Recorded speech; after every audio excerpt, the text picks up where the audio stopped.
Hola, bienvenidos. Que lo sepan, este programa es de ustedes y de nosotros.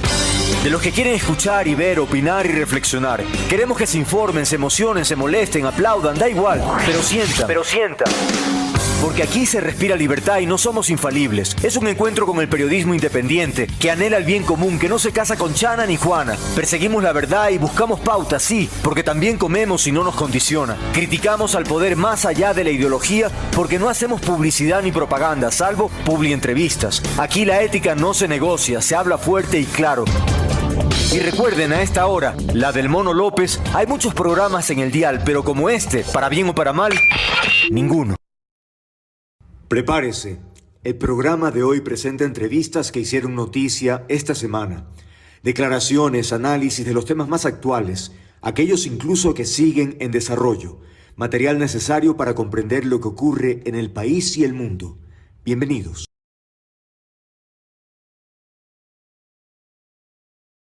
(17:33), continuamos, amigas, amigos, nuestra agenda informativa. Y ahora, por favor, que nuestros invitados, que si pueden, para que pasen al estudio central.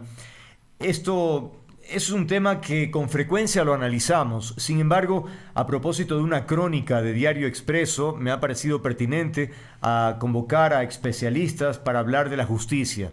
Porque realmente en el día a día sale una noticia por acá, otra noticia por allá, pero cuando ya lees una crónica en donde nos hace un relato sobre la situación de, por ejemplo, la necesidad de jueces, 1.600 entre fiscales y jueces se requieren en el país, una cifra a mí me parece gigante, no sé, a ustedes, los especialistas, ya vamos a escuchar sus opiniones, y una serie de otros elementos que los vamos a ir detallando en la conversación. Pero en definitiva, me resulta particularmente preocupante cómo es posible que la gente se encuentre en indefensión frente a un sistema de justicia incompleto, ineficiente, corrupto. Realmente trabajar con el sistema de justicia para ustedes debe ser una situación particularmente complicada. Se trata de Nino Casanello, especialista en Derecho Penal, y Javier Palacios, abogado constitucionalista. Gracias a los dos por participar en este espacio. Me gustaría en esta primera ronda tener una impresión, digamos, general sobre lo que acabo de mencionar, es decir, a su juicio, ¿qué tan grave es la crisis en el sistema de justicia? Nino, empecemos con usted. Bienvenido. Muy buenas tardes, Andrés. Un saludo al doctor Palacios y a toda la audiencia. Bien, ciertamente, pues, entre requerimientos de emergencia, trámites de evaluación de jueces, el primer diagnóstico yo lo dividiría en dos partes, ¿no? La necesidad de optimizar el uso de los recursos y priorizar una política detrás, digamos, de la administración de justicia, una política que vaya hacia la conciliación, hacia la solución alternativa de conflictos en materia no penales y hacia enfocar mejor los esfuerzos en materia penal, ¿sí? Distinguiendo delitos que pueden ser de una u otra manera atendidos bajo principios como la oportunidad, ¿sí? En la justicia restaurativa, y distinguirlos de aquella lista o catálogo de delitos pues, que hoy requieren apremio y utilización de todos los recursos de la fuerza pública, como son aquellos relacionados a delincuencia organizada y corrupción. Desde este primer enfoque, que creo yo que es importante, que el Consejo de la Judicatura primero evalúe junto a sus jueces, a sus operadores de justicia, la necesidad de sanear el sistema de una hipercarga penal en temas, por ejemplo, patrimoniales, temas de bagatela, que pudieran ser de una u otra manera despachados o atendidos por la justicia civil, que pueda afilar un poco tanto el Centro de Conciliación de la Función Judicial como otros para de alguna manera generar estos espacios como más importantes de cara a que la ciudadanía arregle sus problemas. Y en un segundo punto es atacar el tema sistémico de la corrupción y la necesidad de proteger a los operadores de justicia en lugares un poco más alejados. En cuanto a la corrupción, un trabajo conjunto con la Contraloría General del Estado, pero además, ¿sí? Desde la arista de la investigación sesuda junto a la Unidad de Análisis Financiero y Económico, el Servicio de Rentas Internas, principalmente desde el punto de vista patrimonial, para purgar o al menos señalar no solo a jueces, sino también a secretarios y asistentes que pudieran tener patrimonios no correspondientes con su Claro, servicio. Y claro. esto lo digo con la prudencia de distinguir al mal funcionario del bueno. Tenemos excelentes fiscales y jueces en el Mm, Ecuador, Andrés, pero ujú. lamentablemente desdicen algunos con sus acciones de esta buena dinámica. Creo que esta es la primera aproximación que sugeriría, sin perjuicio de ahondar en otros temas, ¿no? ¿Cómo no? Doctor Palacios, también la misma inquietud y agregarle tal vez, porque se decía sobre la situación del número, ¿no? De fiscales y jueces, y en ese contexto el presidente del Consejo de la Judicatura, Mario Godoy, ha sido, digamos, la persona que ha viabilizado por lo menos 50 destituciones de jueces en los últimos tiempos. Por un lado uno dice, bueno, si se los destituye, presumo que hay argumentos y enhorabuena que así sea. Sin embargo, ahonda la problemática del reemplazo. ¿Cuál es esa reflexión suya? Bienvenido, doctor. Buenas tardes, Andrés. Un gusto compartir con usted y con Nino. A ver, en el tema de la carencia del número de jueces, fiscales y servidores judiciales en general, me parece que es una crónica que vive el país y que se ha ido acentuando durante los años. Mire usted, por no irnos muy lejos y no ir solo a los temas de jueces de instancia de primer nivel, ve usted la Corte Nacional de Justicia. Tenemos 21 magistrados según el texto constitucional, de los cuales al día de hoy solo 10 son jueces titulares y el resto son jueces encargados, entre jueces y con jueces. Estos encargos que se han hecho, lo que afecta es a los jueces o a los tribunales inferiores, porque salen de los tribunales distritales, de lo contencioso administrativo, contencioso fiscal y de las distintas cortes provinciales. Y esto ha acarreado que, además de que tengamos jueces temporales, de que las causas de la Corte Nacional de Justicia no se despachen, en los juzgados que le siguen, cortes de apelaciones y juzgados de instancias, tampoco estén debidamente conformados. Mm. Hay provincias en las que el número de jueces es crítico, por ejemplo, en la provincia del Guayas, en la Corte Provincial. Muchos de los jueces fueron destituidos, otros con autos de llamamiento a juicio y ya no pueden ejercer la judicatura, en Santa Elena, en Los Ríos, en los que ni siquiera se conforman los tribunales para que se pueda juzgar. Yo estoy de acuerdo en que se destituya cuando corresponde y cuando debe aplicarse el régimen sancionatorio, Mm. pero el Consejo de la Judicatura tiene que regresar a ver a la Administración de Justicia. Recordemos que es un servicio público y una de las principales labores del Consejo de la Judicatura es garantizar la eficacia del servicio público. Han pasado distintas conformaciones del Consejo de la Judicatura, no han regresado a ver al número de jueces. Obviamente también viene un tema importante aquí, que es un tema presupuestario, pero es necesario que esta conformación del Consejo de la Judicatura regrese a ver al número indispensable de jueces a nivel nacional y para empezar, que realice por fin y de una vez por todas el concurso para los jueces de la Corte Nacional de Justicia. Porque efectivamente, Nino, trasciende que esas destituciones se originan a propósito de aplicar la normativa prevista en el numeral 7 del artículo 109 del Código Orgánico de la Función Judicial, que habla sobre negligencia manifiesta o error inexcusable.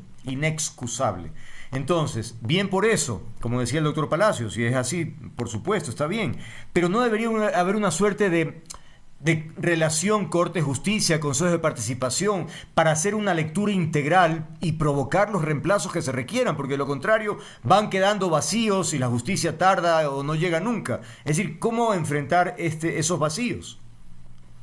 Y es que vamos un poco más allá, Andrés. No solo se trata de las causas que no pueden atender, se trata también de aquellas causas que, estando ya en trámite, reciben la destitución o suspensión del magistrado y le impide a los otros miembros, si se trata de un tribunal o a la judicatura en general, continuar con la normal causa y tienen a veces que dictar nulidades. Ahí lo que tenemos que hacer, particularmente en cuanto a un régimen disciplinario de suspensiones y destituciones, es viabilizar con claridad cuál es el mecanismo de sustitución, como bien lo señalaba Javier.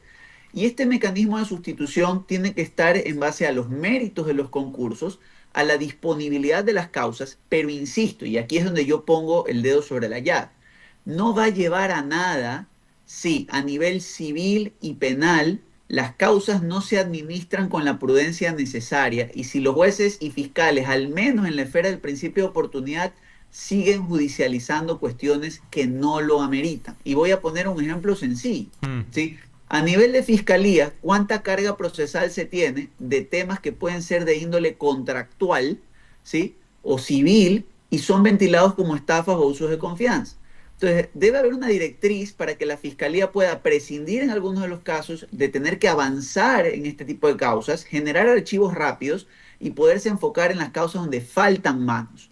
Esto sin perjuicio de generar en la ciudadanía una verdadera vocación de solución alternativa de conflictos, que no quede en el papel la mediación y la conciliación. ¿Por qué digo esto?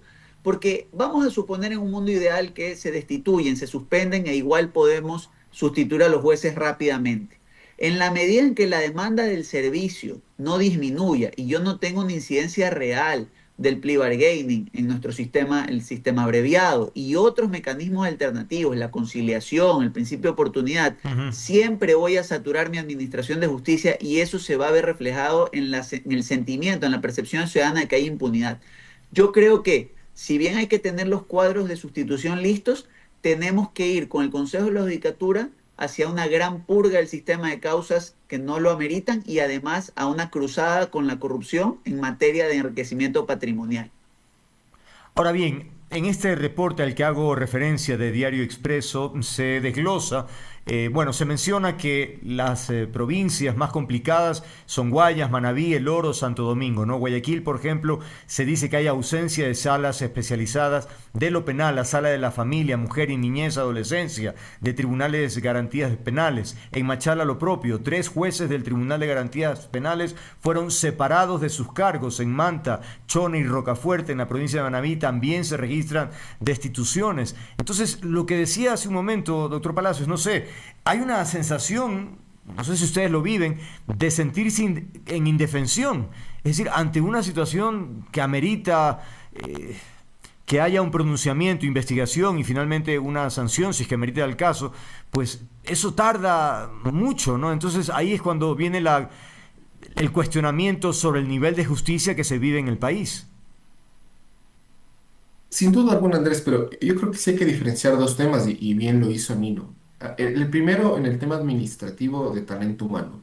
El Consejo de la Judicatura, el último banco de elegibles, ¿qué es el banco de elegibles? Es este repositorio de Mm, nombres de jueces mm. que se activan cuando se destituyen o se suspenden a otros jueces. El último banco de elegibles fue realizado en el año 2018.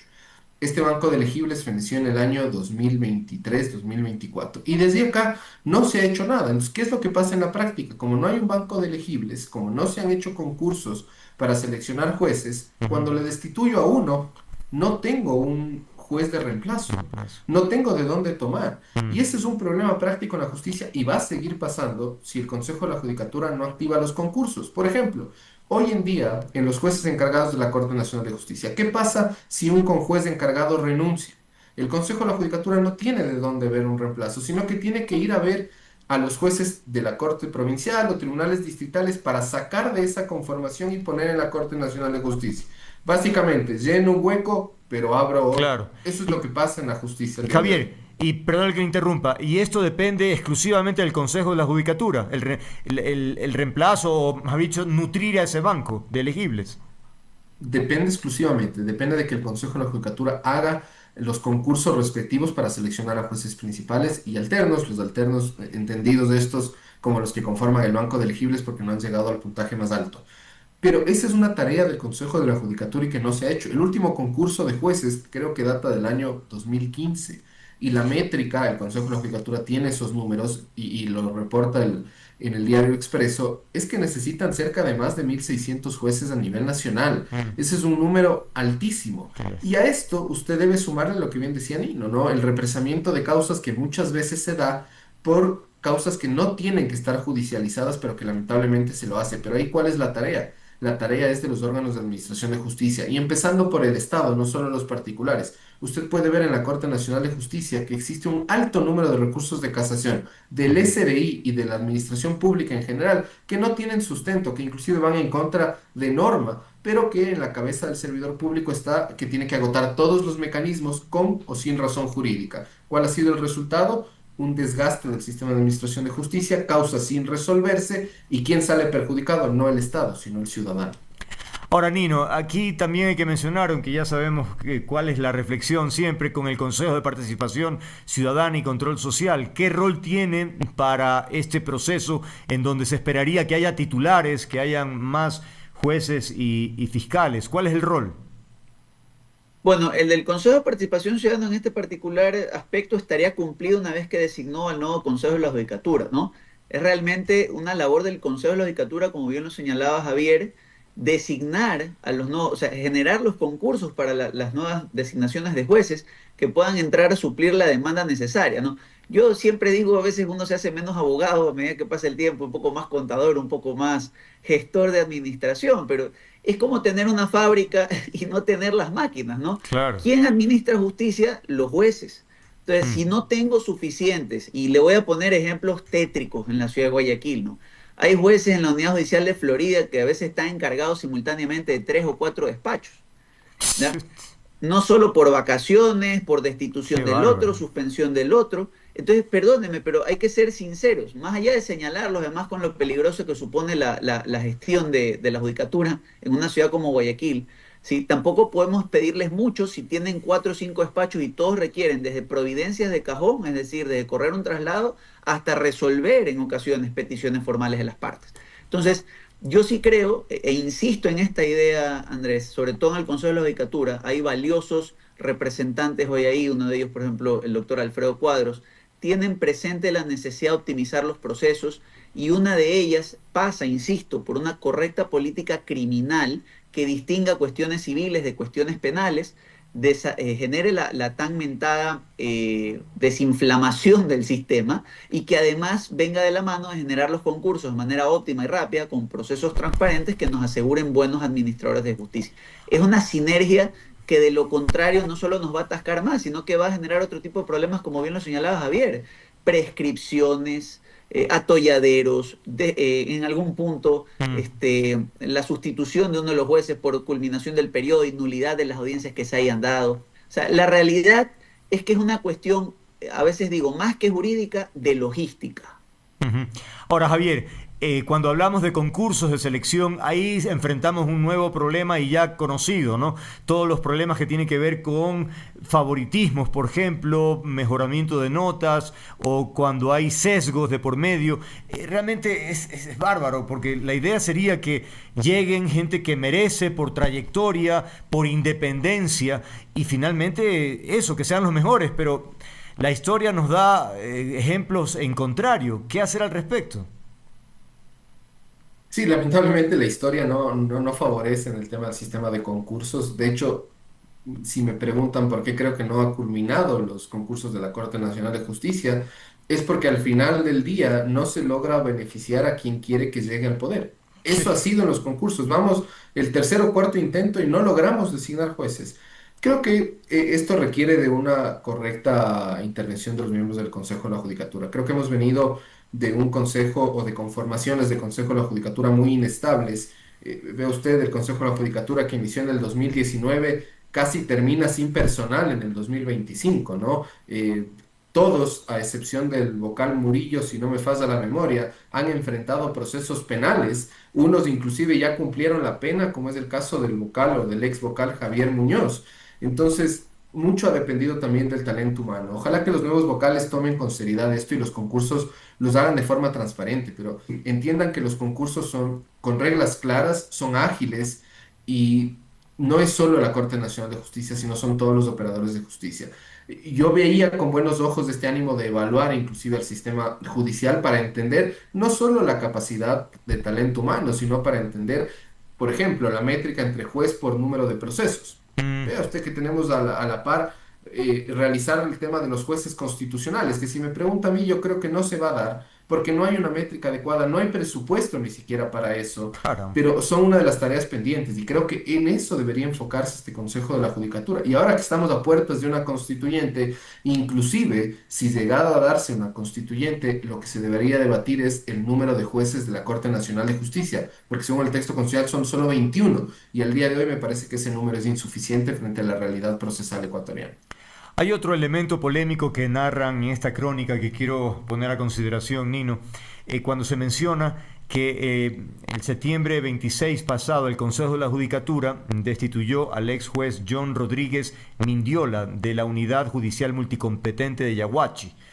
Fue destituido Rodríguez porque desnaturalizó una medida cautelar con la que sacó de la cárcel a Pablo Romero, ex secretario de Inteligencia, quien cumplía pena en la cárcel 4 de Quito. Además, Rodríguez también liberó a 2 sicarios de los Lobos y devolvió los derechos políticos al ex vicepresidente Jorge Glass. Este sujeto, este individuo, fue defendido por Mario Godoy, cuando en su época era un abogado en libre ejercicio y hoy es el presidente de la Judicatura. Entonces, ahí es cuando empieza también la suspicacia, porque además sabemos que políticamente es un operador del gobierno y entonces esto que estábamos hablando hace un momento de la independencia, de la meritocracia, en fin, de la trayectoria, de la carrera, de todos estos elementos que conforman un perfil idóneo, profesional, parecería que es poco probable, pues entonces.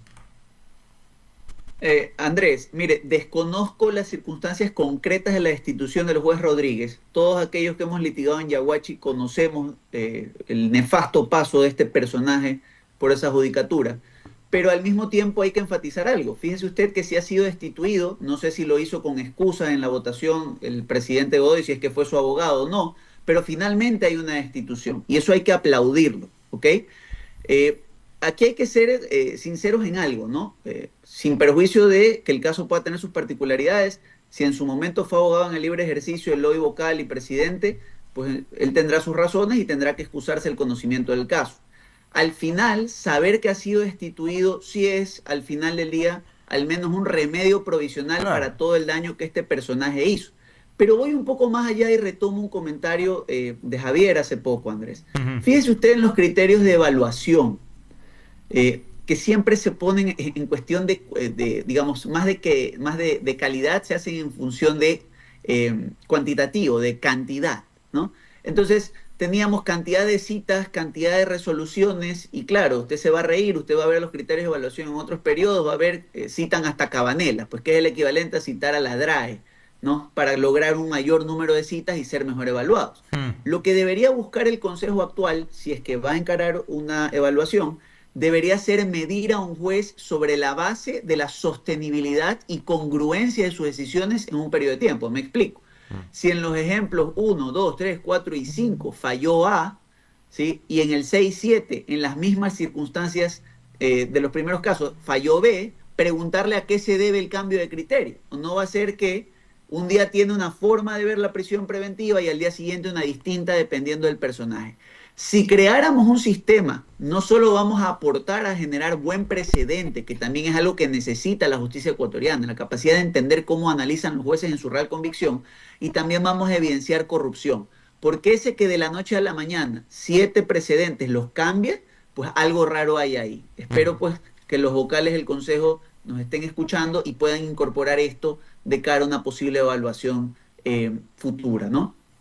Javier, también de cara a una posible asamblea constituyente, se dice, bueno, es la oportunidad, tal vez por ahí va hace un momento una reflexión que usted dijo, de mejorar este tema. Sin embargo, la preocupación pasa porque la asamblea constituyente puede tener mayoría polarizada, ¿no?, entre el gobierno y la oposición. Y en ese contexto uno dice, ¿qué cosa buena podría salir ahí? ¿Realmente usted tiene buenas expectativas en ese contexto?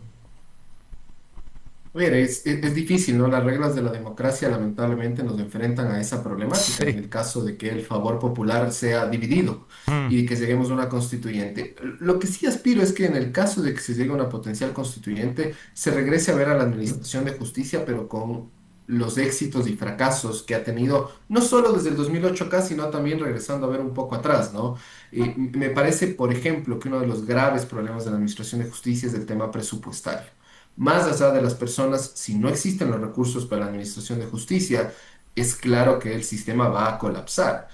Solo haciendo una métrica que usted puede ver en la página del Consejo de la Judicatura, va a ver que la mayor cantidad de procesos que se tramitan en la justicia no penal son cobros de pagaré a la orden, es decir, créditos, préstamos.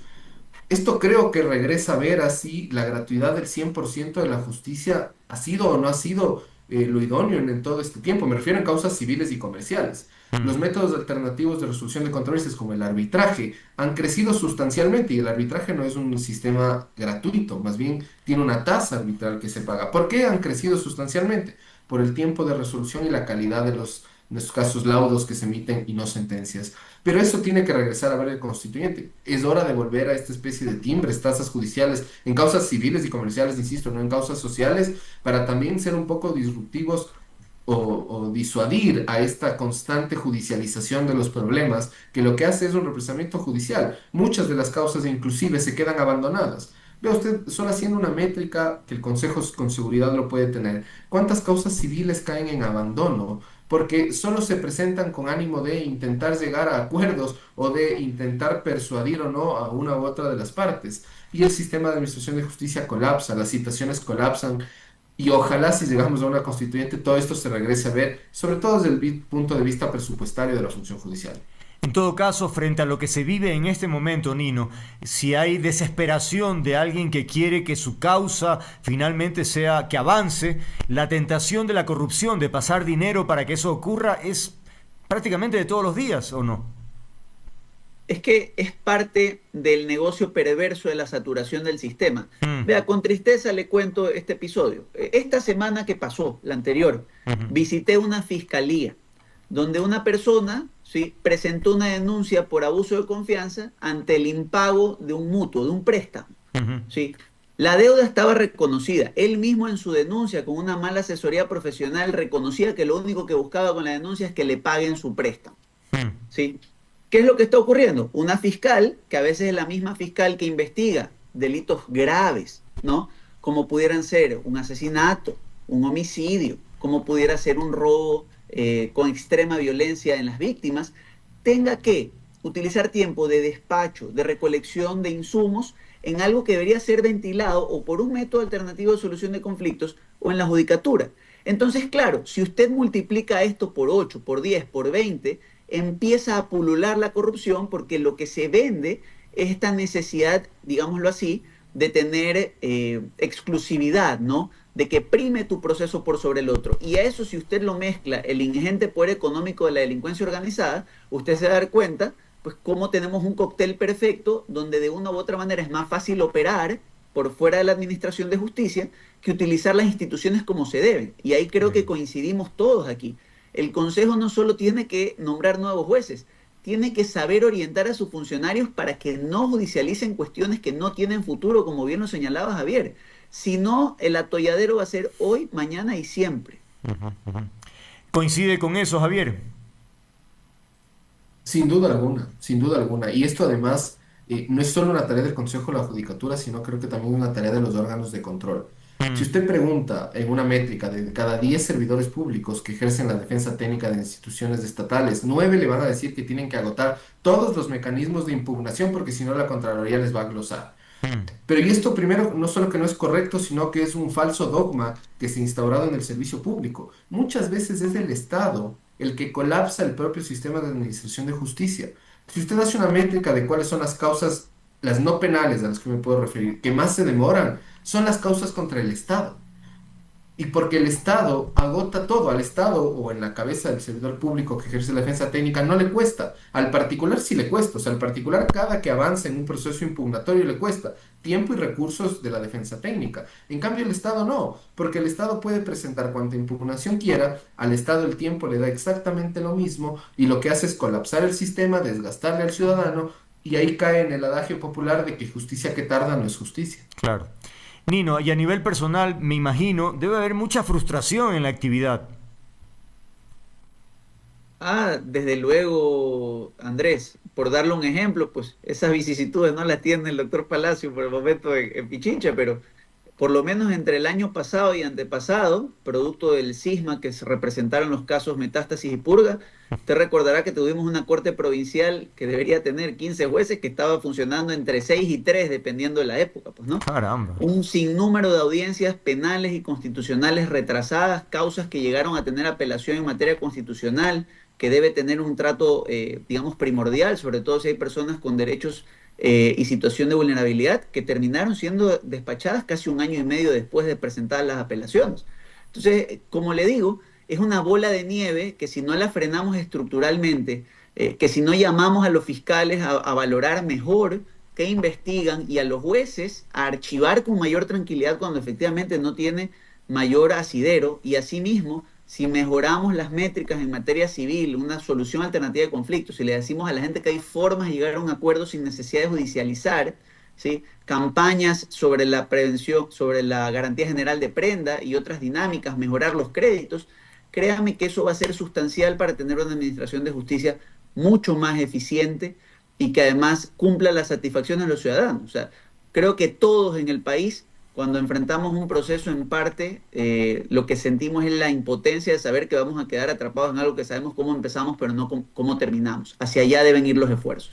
Hay un tema paralelo que quisiera comentarlo, Javier, que tiene que ver con el fiscal general del Estado, ¿no?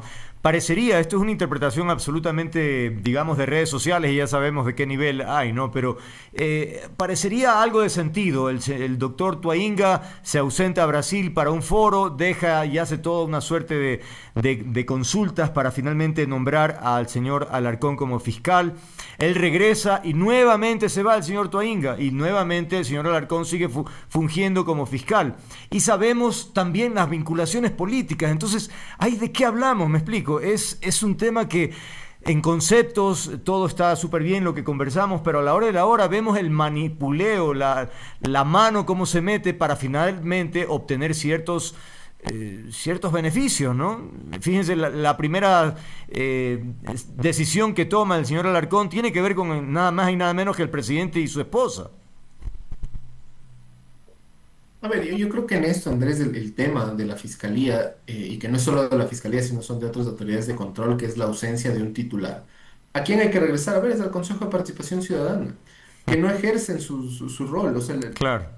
tenía que hacerse la designación no una vez fenecido el periodo, sino previo a que fenezca el periodo. Eso es lo que dispone la ley del Consejo de Participación Ciudadana, pero no se cumple. Y así como está el caso de la Fiscalía, están los vocales del Consejo Nacional Electoral, hay ciertas superintendencias que están prorrogados en funciones. Los vocales del Consejo Nacional Electoral están prorrogados varios años, no meses, años en funciones.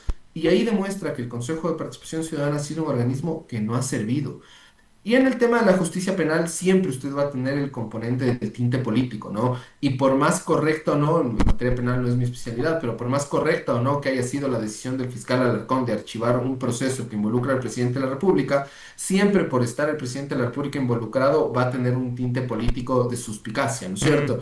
Pero, ¿cómo se corrige esto? Con autoridades titulares, con que los distintos órganos del poder público ejerzan sus funciones, pero tenemos un Consejo de Participación Ciudadana que no lo ha hecho y que cuando lo haga, ojalá lo haga con un concurso transparente. Y si no lo avanza a hacer porque ya nos coge una constituyente, bueno, que el Ecuador se sincere en el mecanismo de designación de las autoridades, porque hacer concursos a título de mascarada tampoco es la salida en el país.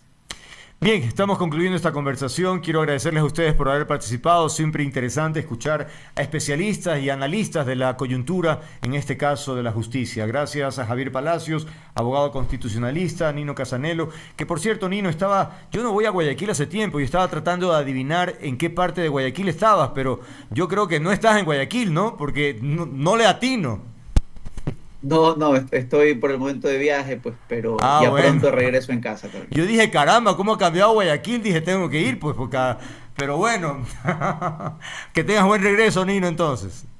Muchas gracias, Andrés. Un saludo a Javier y un saludo a toda la audiencia. Las órdenes siempre. A ustedes, gracias por estar aquí. Un gusto. Igualmente, gracias. 18:05, vamos a la pausa ya. Venimos.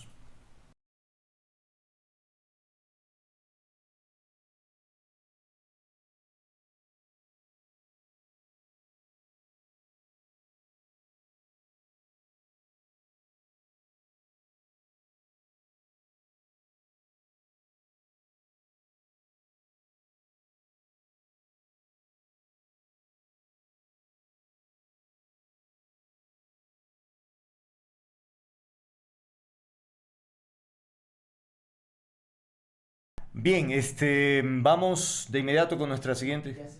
Ah, se está conectando ya. Bueno, vamos en todo caso, este, vamos a hablar sobre el tema que ya conversábamos al inicio, que tiene que ver con el número o el aumento de muertes violentas en el país. No se detienen, más bien eso, aumentan. Y por eso las cifras realmente son preocupantes. Bueno, ya lo son desde hace algún tiempo, pero uno esperaría, después de todos los operativos y los trabajos de inteligencia que supuestamente hace el gobierno, pues que el tema vaya mejorando. Pero no sé, vamos a ver qué dice nuestro invitado. Se trata de Mario Pazmiño, ex jefe de inteligencia militar, a quien lo vamos a incorporar de inmediato ahí lo vemos a nuestro programa, decía al inicio que solo este fin de semana, por lo menos 15 muertes se produjeron entre Esmeraldas, Los Ríos, Manabí, Santo Domingo. Es decir, masacres de matanzas de 8 personas, de 4 personas. Y entonces uno dice, alguien decía el día de hoy, ¿no? Es que no hay que sacar las noticias negativas en el país. Pero ¿cómo que no? Estamos hablando de seres humanos que matan. Por lo tanto, la labor del periodista es difundir aquello. Y al quien no le guste, pues bueno, pero la idea es difundirlo para que nos cuestionemos, nos indignemos, reclamemos. Me explico, los ciudadanos tenemos que ejercer un rol. No podemos ser apáticos, indiferentes. Yo cubro los ojos, no quiero saber lo malo. No, no, no, no. Al contrario, tenemos que estar informados sobre este tipo de cosas. Mario, bienvenido, gracias por estar aquí como siempre. La pregunta es, ¿qué es lo que pasa? Cuando uno cree que, porque el gobierno vende esta idea de que van mejorando, que los operativos, pero en definitiva vemos un fin de semana tan sangriento, ¿cuál es la lectura? Bienvenido. Básicamente, muy buenas tardes. Un cordial saludo para los televidentes, radioescuchas, preciosa medio de comunicación. Gracias por la gentil invitación. Con relación a su pregunta, es necesario manifestar que hay una nueva dinámica en el nivel de violencia que se genera a nivel del país.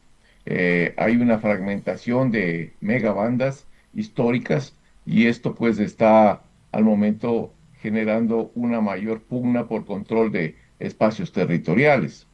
A esto hay que sumarle también que el país está absorbiendo parte de los efectos de dos grandes situaciones internacionales. La primera, el tema del bloqueo que se está haciendo en el Caribe. Esto ha aumentado significativamente el tránsito de droga por los dos corredores, tanto pacífico como amazónico.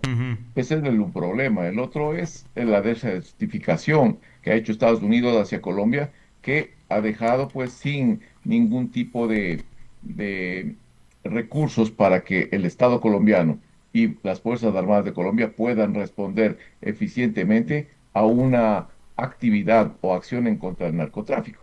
Por lo tanto, el país al momento se encuentra en una posición muy grave. Es la última línea de contención del narcotráfico en América Latina, porque eso es lo que estamos viendo y eso es lo que somos al momento. Pero entonces, esto repercute directamente en el territorio nacional. Esto genera pues mayor confrontación entre diferentes bandas o megabandas o microcarteles o carteles que existen en el país por el traslado de la droga hacia las plataformas internacionales. Y eso es una constante permanente de pugna de control territorial y gobernanza territorial. ok, con diferente proporción, pero más o menos es lo que hemos vivido hace algún tiempo, que si las bandas se dividen, que si sale un nuevo líder, en fin. La que yo quiero insistir es, Mario, a ver, el trabajo que está haciendo el gobierno es eficiente, le falta, no está haciendo lo correcto, porque ¿hasta cuándo? Es decir, por ejemplo, a mí me parece que una decisión muy contundente fue ese bombardeo que se realizó en Buenos Aires, por ejemplo. Ahí cuando yo vi eso dije, eso es guerra interna. Allí está realmente una acción contundente, dura, porque es necesario hacerla. Pero aparte de eso, por favor, Durán, ¿qué pasó? Con tanta pompa para tomarse Durán y Durán sigue... es tierra de nadie. Entonces, lo que quiero entender es cómo está el país. ¿Todavía nos falta mucho? ¿Estamos medio ganando la guerra o no? Yo creo que no. El país va a tener una escalada de violencia sin precedentes durante este año y el siguiente, especialmente por estos dos factores que acabo de mencionar. A esto hay que sumarle que la capacidad que tiene el Estado es limitada para hacer frente a estas dos adversidades que se están presentando y dos amenazas que se incluyen dentro del paquete de amenazas que ya tiene el país. Entonces la situación se vuelve mucho más caótica para el Estado ecuatoriano. El control, como estamos viendo, no es efectivo, no es eficiente, porque seguimos haciendo ciertos patrullajes esporádicos y no tenemos una presencia disuasiva permanente las 24 horas, que esa es otra cosa, ese es otro tipo de empleo que se tiene que hacer obligatoriamente. Y para eso es necesario recurrir a ciertos elementos que tiene el Estado, como por ejemplo las reservas tanto de Fuerzas Armadas y Policía Nacional, para que le den una mayor capacidad operativa y poder tener esas fuerzas en todo el territorio nacional. Caso contrario, pues esto va a ser sumamente difícil porque estamos en una estrategia del gato y el ratón, donde vamos a un lado, tratamos de controlar un espacio y se nos abre otro frente diferente y esto pues no es una guerra de nunca acabar. El presidente ha derogado los estados de excepción que mantenía vigentes a propósito del paro en 10 provincias del país. ¿Qué lectura tiene eso? ¿Era adecuado hacerlo? ¿Ya no es necesario? ¿Cómo ve esa decisión? Yo creo que la decisión de levantar los estados de excepción por la cuestión del paro, pues era necesario, el paro ya se ve, pero sin embargo de ello, pues a mi criterio, era necesario fortalecer la presencia de personal militar y policial en ciertas jurisdicciones. Al momento se está hablando por parte del presidente de la República que cerca de 7.000 a 10.000 Eso iba a ir. Ajá. efectivos de la fuerza pública van Ujú, a ir a reforzar el esquema de seguridad en Guayaquil. Sí, ujú. está bien, pero una vez que lleguen allá se va a generar lo que se llama el efecto globo. Estas organizaciones van a salir a las provincias que están colindantes con la provincia de Guayas hasta que este efecto pase, la presencia pase y Claro. posteriormente van a retornar allá. Ese es parte de lo que estoy manifestando, es el famoso juego Ujú, de el efecto globo. ujú. Se complica en una zona, pues se traslada a la gente hacia otra zona y hasta que pase las circunstancias negativas para el crimen organizado en ese sector. Y la molestia o la incertidumbre o las dudas se mantienen, por ejemplo, cuando él dice, el gobierno tiene como propósito restablecer el orden, garantizar la seguridad ciudadana y recuperar los espacios públicos. Esto se dijo a propósito de este evento con Fuerzas Armadas, en donde agradeció lo que hicieron durante el paro, ¿no? Pero la pregunta es, ¿por qué no lo han hecho antes? Es decir, dicen que están restableciendo el orden, garantizar la seguridad ciudadana, pero eso todavía no sucede. Es decir, todavía usted dice que vamos a tener tiempos incluso más complicados. Sí, yo creo que lo que está faltando al momento es que el Estado haga conciencia de que tiene que recuperar los espacios territoriales en donde no existe una presencia estatal. Esos espacios están ahí, se llaman santuarios. Hay también otros que se llaman microestados delictivos. Usted me decía o hablaba algo sobre la situación de Durán. Durán es un microestado delictivo en donde se han conformado varias estructuras de crimen organizado que son varios santuarios y se han unido todos ellos. Cuando hablamos de un microestado delictivo, estamos hablando no solo del control territorial, de la gobernanza delictiva que existe sobre la población, sino también estamos hablando de que esas estructuras delictivas están tomándose parte de las estructuras cantonales y parte de esas estructuras son ya copadas por el crimen organizado. Entonces, es un problema mucho más grave. Ahí no surte efecto ni un estado de excepción ni tampoco surte efecto un toque de queda, porque esos son desobedecidos totalmente. Tampoco surte efecto estos patrullajes esporádicos. Voy a Hmm. hacer un control de armas, voy a hacer un control en cierto sector de... No, no funciona eso. Lo que funciona verdaderamente es presencia disuasiva permanente, que no es otra cosa que trasladar un contingente policial y militar a que viva ahí, pase ahí y se mantenga ahí con patrullajes permanentes las 24 horas del día. Siempre reclamamos y siempre decimos el éxito del famoso Plan Bukele. Señores, el Plan Bukele es más o menos lo que estoy explicando. Es presencia disuasiva permanente. Ellos le llamaron el plan territorial. Hmm. Lo que vieron es que este tipo de organizaciones se hacía fuerte en ciertas colonias o ciertos espacios barriales. Lo Ujú. que hicieron es trasladar a la fuerza hacia este sector para que esté ahí y comience a desplazar a ese contingente. Y luego sí comenzaron a capturarlos. Exactamente es lo mismo.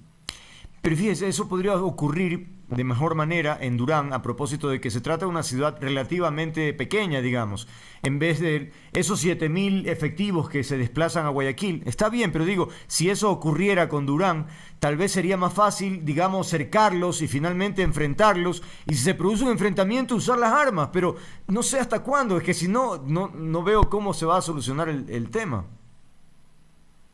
El tema ahí es muy grave porque va a haber una disputa territorial Y en la disputa territorial, pues va a haber daños colaterales, indudablemente, porque estas estructuras van a atacar a la fuerza pública que intente Claro. tomar o retomar el control. Indudablemente eso va a pasar. Entonces, lo que vamos a ver es que, por eso digo yo, esto va a seguir incrementándose. Hay estos dos factores que, a mi criterio, van necesariamente a generar una distorsión más de la que tenemos en el esquema de seguridad nacional. Y creo que el presidente de la República y las fuerzas de seguridad tienen que analizar estos dos elementos y tienen también que proponer ante la comunidad internacional, me refiero yo hacia esa cooperación internacional, pues la ayuda para poder hacer frente con unas mejores capacidades a estos dos elementos que básicamente van a destruir el esquema de seguridad nacional. Ahora, en este tema se genera mucha expectativa por el tema de la base militar extranjera, ¿no? Porque ya se está diciendo que podría ser allá en Galápagos, en Baltra. Entonces uno dice, ¿qué impacto puede tener una presencia en Baltra si el tema está por acá? Es decir, yo creo que tal vez a Estados Unidos le interesa Baltra porque efectivamente puede hacer una suerte más fácil de control en el océano, ¿no? Pero acá en tierra, en el continente, pues no sé, ¿hay algún impacto por allí? A ver, creo que la hipótesis de Baltra puede darse porque la zona de Galápagos es una zona de reabastecimiento Mm, para las lanchas rápidas o claro, el combustible. Ujú. los buques estos que se encargan de transportar droga, ¿no es cierto? Ujú, Los buques ujú. nodriza. Pero, pues, este tipo de bases que tienen como componentes apenas unos 20 hombres que se dedican específicamente a qué? A realizar operaciones de inteligencia, pues realizan también lo que son monitoreos e interdicciones marítimas, interdicciones aéreas, interdicciones fluviales y colaboran con las interdicciones terrestres. En otras palabras, le proporcionan todos los elementos. No importa dónde esté, puede estar en la isla Bartra, puede estar en Santa Elena, como dicen, puede estar en Manta mismo anterior, donde estaba anteriormente. No es problema la ubicación, porque los equipos que dispone, la tecnología que dispone, le permite cubrir toda esa zona. Ya. Algunos dicen que es Baltra, sí, porque hay un objetivo que no se está declarando por parte de Estados Unidos. Y el objetivo que no se declara por parte de Estados Unidos es que el interés que tiene, además del narcotráfico, está mucho más abajo de el límite ecuatoriano. Está sobre el puerto de Chancay, porque ese es verdaderamente uno de los puntos que le interesa a los Estados Unidos un control eficiente y efectivo, porque hay una penetración china sobre el continente Claro. americano y en esa punta de lanza. Entonces, una base ubicada en esta isla de Galápagos, Ujú, pues sería ventajoso. Pero de igual manera, puede estar en cualquier parte del país con ujú. la actividad que tienen de vuelos y también de satélites, pues cubren todo ese espectro. Claro. Ahora, ese puerto que usted menciona es en Perú, ¿verdad? Sí, correcto. Claro, y es gigante, entiendo, es enorme, una inversión china muy grande. Y evidentemente por Es, allí viene la competencia. es el puerto más importante en América Latina. Claro. Entró ya en funcionamiento hace aproximadamente un año. Mm, Están en funcionamiento de prueba, le llaman ellos, pero es una cantidad gigante. astronómica de contenedores que se mueven por ahí. Pero también ya tiene deficiencias en seguridad, porque Ujú. gran parte también de la infraestructura que tiene se ha visto vulnerable ante el accionar del crimen organizado. Ya tenemos también presencia de crimen organizado en ese puerto y eso complica aún más el escenario. Comentaba hace un momento sobre este bombardeo en Buenos Aires. Esa es una medida que debe ir acompañada. ¿Qué más? Es decir, después de eso, ¿qué sucede en la zona? Lo que tiene que ir acompañado luego de ese bombardeo que se dio en Buenos Aires, Ujú. es el siguiente paso, era la toma inmediatamente de esas 4.000 hectáreas por parte de las Fuerzas Armadas. ¿Qué se dio? Segundo, tercero, más bien dicho, luego de eso, tiene que instalarse uno, dos destacamentos militares para que patrullen y controlen el área y no permitan que nuevamente se Mm, realicen este tipo de explotación minera. Y creo que cuarto y el más importante es que el Estado se haga cargo de la explotación minera. No abandone esa zona, de acuerdo. tampoco de en concesiones. El Estado, porque ahí tenemos unos recursos importantísimos. Fíjese lo que acaban de capturar hace unos días atrás. 400 toneladas entre oro y plata. Entonces quiere decir que hay una producción gigantesca ahí. Y nosotros lo que estamos haciendo es dejando que el crimen organizado se lleve. No. Entregando eso a otras empresas internacionales, tampoco. Creo que el Estado tiene la capacidad, los recursos para poder realizar una explotación, pues, adecuada y beneficia a todos los ecuatorianos. Oiga, cuando ocurre un operativo de esa magnitud, ¿se advierte primeramente a las personas que están en ese sector que va a ocurrir eso?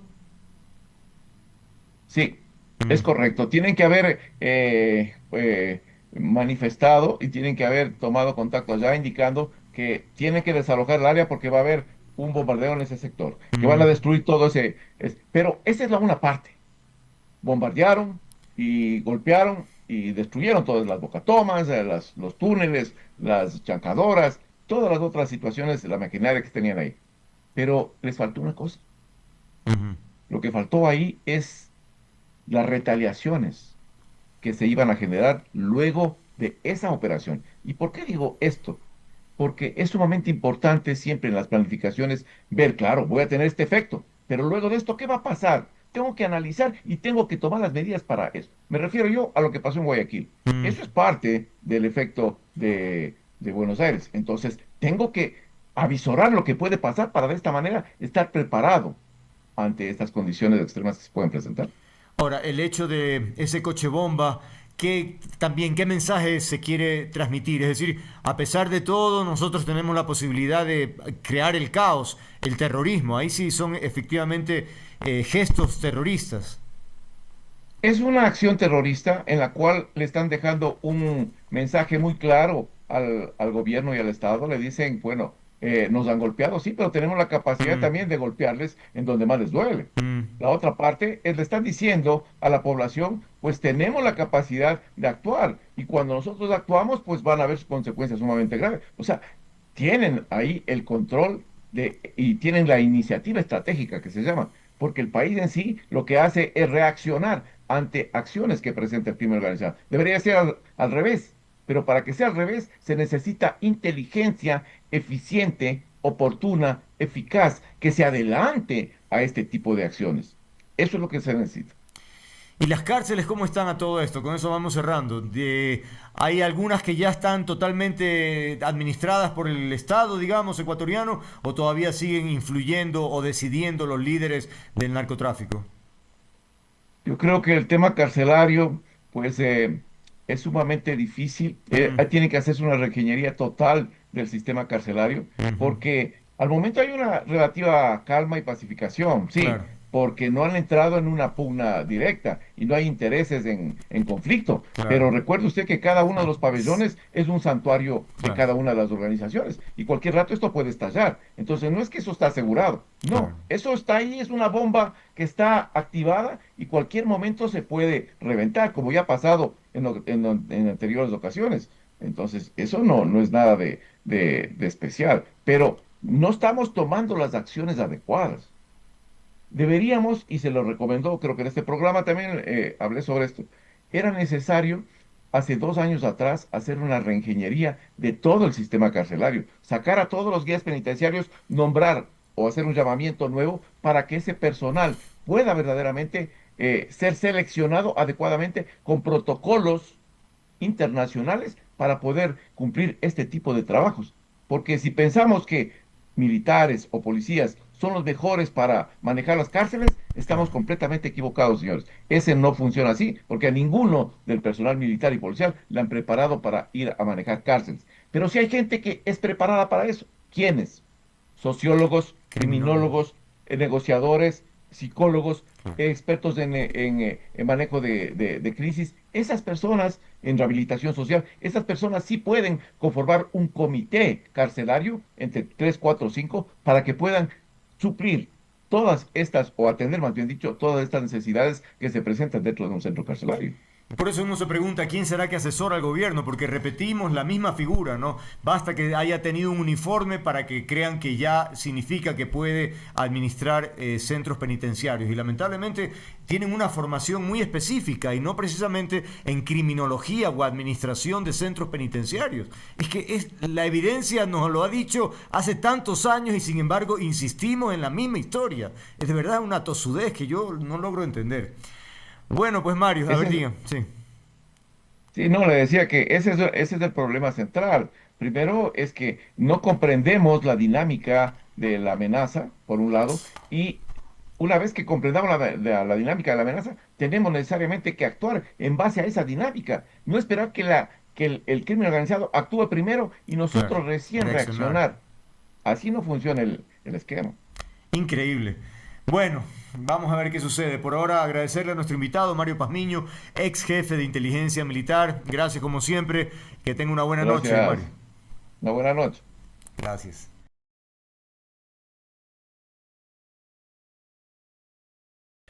Bien, amigas, amigos, continuamos nuestra agenda informativa cuando son las 17:36, hora del continente, y hago esta observación porque nuestros invitados están en Galápagos, por lo tanto es 16:36 allá. Vamos a darle la bienvenida y que pasen porque queremos hablar lo que ya conversábamos al inicio del programa, que tiene que ver con la propuesta del presidente Noboa de instalar bases militares en diferentes sectores del país, uno de ellos en Galápagos, la isla de Baltra. A ver, me dicen que falta uno de ustedes, de nuestros invitados, que no ha encendido la cámara. Por favor, ayúdenos con eso para ver si nos escuchan bien y si la recepción es buena para dar inicio a la conversación. Ya, listo. Entonces, que pasen, por favor. Decíamos entonces que la propuesta del gobierno ha generado polémica, evidentemente, porque las Islas Galápagos tienen una característica muy especial para todos los ecuatorianos. Y esta propuesta genera inquietudes, preocupaciones sobre el impacto que puedan tener estas actividades allá en las islas. Hemos invitado a Cristian Sá, activista social y guía naturista de Galápagos, y a Edwin García, también guía naturista del Parque Nacional Galápagos. A los dos, muchas gracias por estar aquí y compartir sus conocimientos, porque lo que nos interesa de ustedes efectivamente es que nos cuenten, porque ya hubo una experiencia en Baltra hace muchos años, poco más de 80 años, donde estuvieron allí militares extranjeros o gringos, digamos, justamente en Baltra. Bueno, antes de eso, hablemos de la isla como tal. No sé si les parece. Aunque se me fue Edwin. Edwin, ¿dónde está? Este Edwin. No se me escape, don Edwin, que necesito tenerlo ahí en pantalla. Bueno, hablemos, si les parece, de Baltra. Tengo aquí que es una isla árida de 27 kilómetros cuadrados que conecta con Santa Cruz a través de un ferry. ¿Qué podemos decir? Si es una isla árida, alguien podría decir, bueno, si es árida quiere decir que no hay vida. Podríamos utilizarla entonces para esos propósitos, o es equivocado ese pensamiento. ¿Qué tipo de vida? Entiendo que hay un proyecto para recuperar a esa isla Baltra. ¿Qué me pueden decir ustedes? A ver, empecemos con Cristian. Bienvenido. El micrófono, Cristian, lo tienes apagado.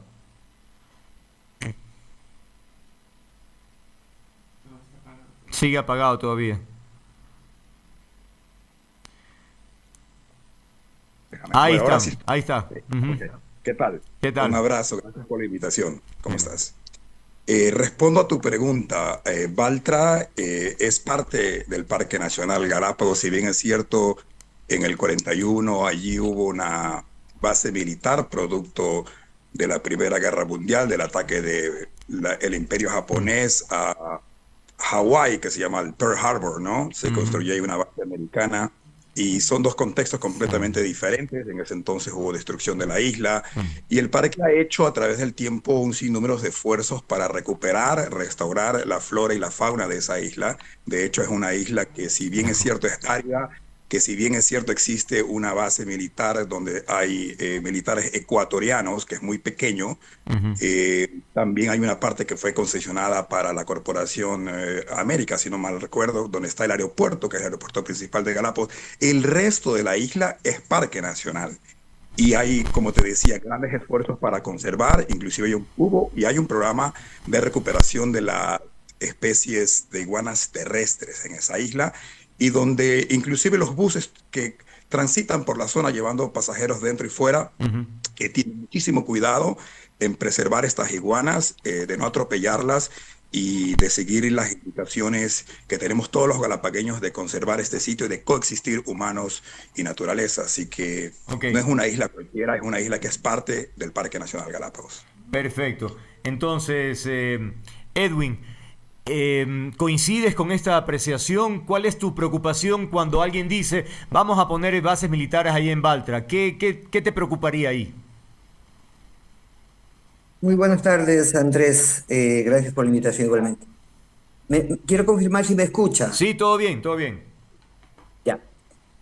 Mire, coincido con las palabras de Cristian, pero a la par hay que hacer unas consideraciones mucho más profundas desde el punto de vista ambiental y también legal y constitucional. Es decir, hay 4 razones diferentes para no permitir que Galápagos tenga bases militares de ningún tipo. ¿Ya? Y estas razones básicamente tienen que ver con el ámbito ambiental científico, geopolítico y de soberanía, legales, entre las que se incluirían, por ejemplo, temas de carácter internacional, ¿ya? Y de razones económicas y sociales también. Pero a ver, digamos que el momento en que se quiere hacer una base tendrán que aplanar terreno, destruir lo que haya ahí en términos para hacer una construcción. No sé si van a requerir también una pista aérea para aviones, digamos. Todo eso impactaría de una manera muy directa, ¿no? No se diga de una actividad de combustibles, de abastecimiento, de comida. Es decir, todos estos elementos que podrían impactar claramente, Cristian. Sí, absolutamente lo que tú dices es cierto. Nosotros tenemos grandes problemas de servicios básicos en Galápagos, no solamente en esa isla, sino en los sitios poblados. Y todo lo que tú conlleva, la logística, el aeropuerto no creo que sea compartido con esta base militar, porque son dos cosas totalmente diferentes. Lo que tú dices, si es que esto se llega a dar, tendría que desarrollarse una infraestructura logística muy grande allí. Y lo que me llamaba a mí la atención es leyendo un poquito las intervenciones del presidente de la República, que a mí me parece que tiene o está mal asesorado o no tienen conocimiento profundo sobre el caso Galápagos. Él decía en estas dos intervenciones, tanto en las cadenas internacionales como en Radio Centro, localmente en Ecuador, que una base militar no es realmente lo que la gente está pensando, precisamente donde se va a romper la soberanía y todas estas cuestiones, sino simplemente es una ayuda, decía él, para parar un poco la cuestión de la pesca ilegal en Galápagos, y un poco también la cuestión del narcotráfico o el tráfico de combustibles, ¿no? Entonces, en ese contexto yo pienso que lo que habría que preguntarse es si esto no es un circo, simplemente una distracción o un tema para esconder otras cosas que pueden suceder en el gobierno, o realmente es una intención. Yo te comento que tuve en mis manos un documento hace como 1 año y medio donde había un acuerdo ya explícito, porque esto no es de ahora, esto es de siempre, que se intenta construir allí una base, no sé con qué propósitos, pero en este documento ya había un acuerdo entre las autoridades de Galápagos, que es el Consejo de Gobierno, y la posible construcción allí de una base, que puede ser una base militar o una zona naval o un campamento logístico, también podría decir. Pero si uno se mira el contexto en general, realmente es preocupante, porque en sí Galápagos es una provincia completamente segura, no tenemos problemas absolutamente de inseguridad, de sicariato. Segundo, comprendemos que Galápagos es atacado, se puede decir, por las grandes flotas chinas y esto sucede fuera de la Reserva Marina, pero me llama la atención a mí que, por ejemplo, te doy un dato.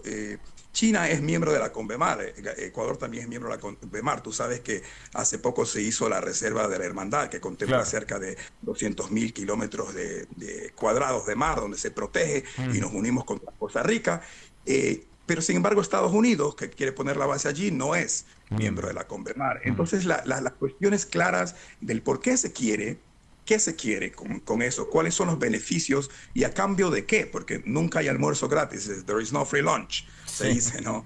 Entonces, estos argumentos no son claros y concluyendo tu parte, eso conllevaría una gran cantidad de destrucción, de construcción logística, que Galápagos no está preparado, que la isla tampoco está preparado y que tampoco la necesitamos, ¿no? Ahora, Edwin, además el tráfico de personas, de todos los soldados que van y vienen, porque son gente que va a ir rotando, me imagino, podría haber una suerte de especies invasoras que ellos traigan, o como decía hace un momento, todos los desechos orgánicos también, es decir, Baltra no sé si esté preparada para una cosa así.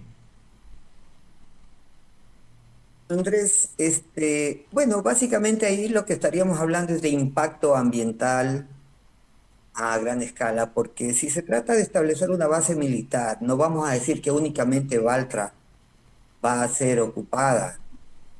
Durante la Segunda Guerra Mundial se establecieron estaciones de radar, por ejemplo, en la parte norte de la isla Isabela y en otros lugares estratégicos del archipiélago, justamente para adelantar operaciones militares del enemigo, se podría decir, ¿no? Entonces no se trata únicamente de un punto específico en el archipiélago. El tema de control de esto del combustible y del tráfico de drogas que aparentemente está pasando por el archipiélago puede ser manejado por las Fuerzas Armadas ecuatorianas. Es decir, no se justificaría de ninguna manera que se permita el gobierno ecuatoriano, a través de una reforma a la Constitución, permitir el establecimiento de bases militares aquí en Galápagos.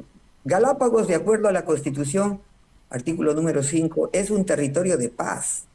Y tiene que mantenerse así, porque prácticamente, Andrés, nosotros estamos bajo un convenio ante la UNESCO como Patrimonio Natural de la Humanidad. Y básicamente, de ser una actitud del gobierno ecuatoriano de ir a respetar esta serie de acuerdos internacionales, pondría en riesgo incluso la economía y la ecología, digamos, la conservación del archipiélago. O sea, no se trata únicamente de un éxodo masivo de personal militar.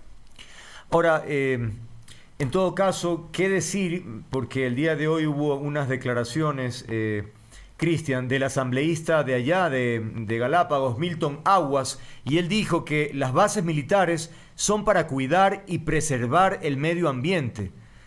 Yo no sé si el señor estará al tanto, conocerá. Si es de allá, uno presume que tiene información de lo que significan las islas. Sin embargo, sale con esa declaración.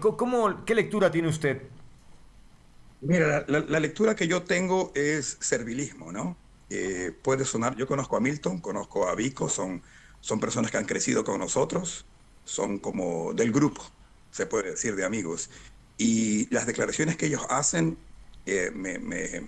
me da a mí la impresión de que están forzadas a decirlo, porque ellos saben realmente lo que está sucediendo en Galápagos y saben precisamente que no necesitamos este tipo de cosas. Bien decía Edwin, por ejemplo, corre en riesgo que, el patrimonio natural de la humanidad significa que las islas soberanamente le pertenecen al Ecuador, pero cada país, cada habitante de este planeta tiene la misma responsabilidad de cuidar de un patrimonio que es único, por Dios. O sea, Galápagos, no hay otro lugar en la tierra como Galápagos, lo sabemos.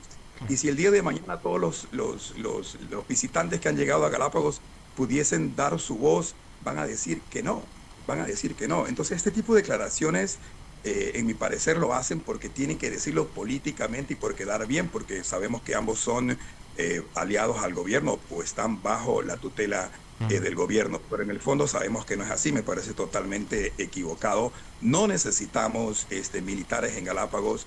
Lo que necesitamos en Galápagos es mejor distribución de la riqueza. Necesitamos otros aspectos que la gente realmente requiere para tener un buen vivir, para que la gente tenga más dignidad. Son otros aspectos los que conciernen a Galápagos, no solamente para la gente, sino también para su conservación en el futuro. Y como bien dicen Edwin, poner una base militar, yo creo que ya la comunidad internacional se está pronunciando, va a haber una fuerte presión. Yo llamo a toda la gente que ha visitado Galápagos, que conoce Galápagos, que ha experimentado lo mágico que es, a que alcen su voz y que protejan este lugar. Yo siempre digo, podrán tener miles de intenciones, pero habemos gente viviendo en Galápagos que sabremos defender este patrimonio para todos los ecuatorianos, como lo han defendido los colonos desde el inicio, porque la gente que vive en Galápagos ama Galápagos y sabe el valor real. Nosotros como guías naturalistas sabemos el valor real que tiene Galápagos, claro, y esto no debe ser tocado, así de sencillo. Ahora, Edwin, alguien podría decir, bueno, pero es que los dos son guías naturistas y por lo tanto, claro, son de allá o están muy involucrados, entonces sus opiniones tienen mucho de afecto, digamos, de sentimiento. A lo que voy es, ¿hay algún informe internacional que diga que es inconveniente una actividad de esa naturaleza en cualquier isla de Galápagos? ¿Hay alguna referencia sobre este tema? Porque, insisto, alguien podría decir, pero claro, pues ellos son, ¿cómo van a decir otra cosa si viven ahí? Entonces, ¿hay algún científico, alguna entidad que haya expresado que no debería ocurrir ese tipo de cosas en Galápagos? Andrés, la bibliografía con respecto a cómo debería ser tratado el archipiélago es abundante. Podría mencionar a algunos de los autores más connotados de los últimos 20 o 30 años, Christopher Grenier, que incluso fue declarado persona no grata por el gobierno ecuatoriano por emitir una serie de criterios acertados con respecto a cómo debería ser tratado Galápagos. Pero en este aspecto, Andrés, básicamente, lo que debe tomarse en cuenta es que no se trata simplemente de lo que una o dos personas o la comunidad de Galápagos piense o crea con respecto a esto. Tiene que tomarse en consideración el contexto nacional. Galápagos es un patrimonio natural de la humanidad y creo que 98% de los visitantes que vienen al Ecuador, ¿sí?, por turismo, vienen porque van a pasar por las Islas Galápagos. Entonces, imagínese usted, ¿sí?, cuál sería el impacto en temas económicos, no solamente para el Ecuador continental, sino también para el archipiélago, de permitirse el establecimiento de bases militares en las islas, ¿ya? Entonces, yo creo que, queriendo acotar algo más al respecto, Andrés, hay, como decía Cristian, ningún almuerzo es gratis. Aquí hay razones geopolíticas, ¿no?, para el establecimiento de una base militar en Baltra. Tome en cuenta que el megapuerto peruano de Chancay se va a convertir en un polo de desarrollo que está impulsando básicamente China, ¿ya? Y obviamente en el contexto mundial, con las tensiones que se están dando en este momento entre Estados Unidos, la OTAN, Rusia, China y otros países que están en ese contexto, como potencias militares globales, entonces ellos están tratando de adelantarse a dar un paso y poner presión para evitar el desarrollo o el avance de estas potencias en Latinoamérica. Para bien o para mal, nosotros no vamos a juzgar el contexto internacional en este momento, pero lo que sí nos interesa a nosotros, como ecuatorianos insulares, es dejar a Galápagos fuera de todo ese contexto militarista. Galápagos, como patrimonio natural de la humanidad único en el mundo, debe conservarse para la educación, la ciencia, la conservación, pero no con otros fines. Comprendo. ¿Qué dices tú en ese sentido? Se me fue tu nombre. Cristian, ¿qué dices al respecto? Es decir, me gustaría, si quieres reforzar la idea de que hay papeles, documentos, investigaciones científicas que hablan sobre la inconveniencia de una presencia militar o de operaciones militares en las islas. Mira, yo quizás pueda sonar un poquito, no quiero sonar petulante, ¿no? Pero yo tengo 32 años recorriendo las islas. Me imagino que Edwin lo mismo. Realmente los guías naturalistas somos los que caminamos todos los días. Ni siquiera un científico que escribe papeles científicos tiene la cantidad de observación y la cantidad de información que nosotros los tenemos. Y hay que hacer hipnosis. Simplemente hemos caminado tanto sobre Galápagos que por simple hipnosis, por ver lo que está allí, sabemos a ciencia cierta, diría yo más que nadie, y no necesitamos esos papeles científicos para determinar que un evento así sería catastrófico no solamente para la economía, sino para el nombre de Galápagos y su biodiversidad, que es única en el planeta, ¿no? Eso te lo puedo decir sin necesidad de ir más allá, ¿no? Simplemente por observación. Y porque el tiempo nos ha dado la experiencia de haber guiado a premios Nobel, a actores. Claro. Está Leonardo DiCaprio, que defiende a Galápagos, que donó 40 millones para Galápagos. O sea, no vivimos en un lugar cualquiera, vivimos en un lugar que realmente tiene un peso internacional fuerte y que es sagrado. O sea, Galápagos es sagrado. Y como bien decía Edwin, esta cuestión militar está fuera de todo contexto. Y yo me quedé estupefacto cuando el presidente decía, a la gente le gustan las bases militares, se siente feliz, cerca, segura, decía él, frente a una base militar, al lado de una base militar. Yo le digo que no, porque en el caso de una guerra internacional, las bases militares son los primeros puntos a ser volados. Así que en Galápagos queremos vivir en paz, queremos coexistir y al contrario, necesitamos ayuda internacional para que puedan estas islas sobrevivir para las futuras generaciones. O sea, creo yo. Coincido plenamente con tu observación en el sentido de quién más que ustedes que recorren todos los días las islas para comprender el fenómeno. Pero claro, nunca falta alguien que diga, pero es que tiene intereses ahí, por lo tanto, una voz independiente podría también tener peso, ¿sí me explico? Es decir, alguien que no sea de allá. Por eso lo mencionaba, pero evidentemente yo también he tenido oportunidad de conocer a algunos guías y tienen una formación muy clara y profunda sobre lo que significa el fenómeno de la evolución en Galápagos. Es una cosa realmente que debemos admirarnos, y a ratos creo que los ecuatorianos muchos de pronto no dimensionan esto, ¿no? Ahora, Edwin, ¿qué pasaría? Imaginémonos el peor escenario. Digamos que la gente dice, o sea, se escribe en la Constitución que efectivamente vengan las bases militares en Baltra.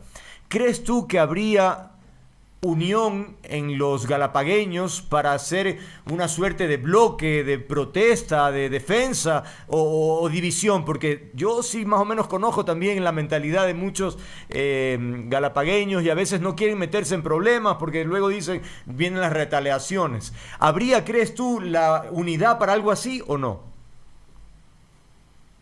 Bueno, Andrés, mire, yo creo que el pueblo de Galápagos en este sentido está dividido ahora políticamente. Ya ves. No podría decirle con certeza si apoyarían o no las razones que tenga el gobierno actual. En ese sentido es un poco difícil poder predecir las cosas y como usted bien lo dice, Andrés, pues muchas veces y bajo el estado de represión que se vive actualmente y de persecución política, digamos, todos estaríamos tratando de caminar con pies de plomo, como solemos decir. Pero más allá de eso, Andrés, yo creo que primero tendrían que llegar las reformas legales y constitucionales, considerando que el artículo 73 de la Constitución habla sobre el principio precautorio, ¿ya? Que tendría que en primera instancia ser eliminado de la Constitución. Y más allá de eso, Andrés, al momento, yo creo que sería incluso improcedente que el señor presidente de la República esté mencionando este tema cuando él conoce, seguramente por sus asesores, que tienen que cumplirse 3 requisitos, básicamente, para que el principio precautorio, es decir, evitar que cualquier cosa que pueda dañar las islas pueda ser tomada en consideración. Y estos son amenaza de daño grave e irreversible, falta de certeza científica, inversión de la carga de la prueba, que quiere decir que quien propone cualquier cosa que se quiera hacer acá en este patrimonio natural de la humanidad, primero debe de demostrar que no va a causar impacto ambiental científicamente hablando. Sin esa premisa, sería como echar Galápagos en el tarro de la basura y 66 años de arduo esfuerzo de conservación hecho no solamente por los residentes, sino también por toda la comunidad internacional, que yo creo que sería la que se oponga y nos ayude a luchar contra una decisión totalmente contraria a la que nosotros tratamos de presentar aquí. Ahora, pero Cristian, yo creería que este tema debería ir más allá de la coyuntura política, porque yo comprendo, en las islas la gente está dividida, hay mucho colono más o menos nuevo, ¿no? Que han ido también tratando de evadir los controles, y hay un número importante de ecuatorianos que tal vez no tienen una identidad muy clara o una formación sobre lo que significa vivir en Galápagos. Es que a mí me correspondió estar 2 meses seguidos en Galápagos, ¿no? Y haciendo algunos trabajos. Entonces pude notar aquello, gente que no tenía mayor importancia por el lugar donde viven, que a mí me impacta eso de ahí, ¿no? Porque vivir en un lugar así es un privilegio, ¿no?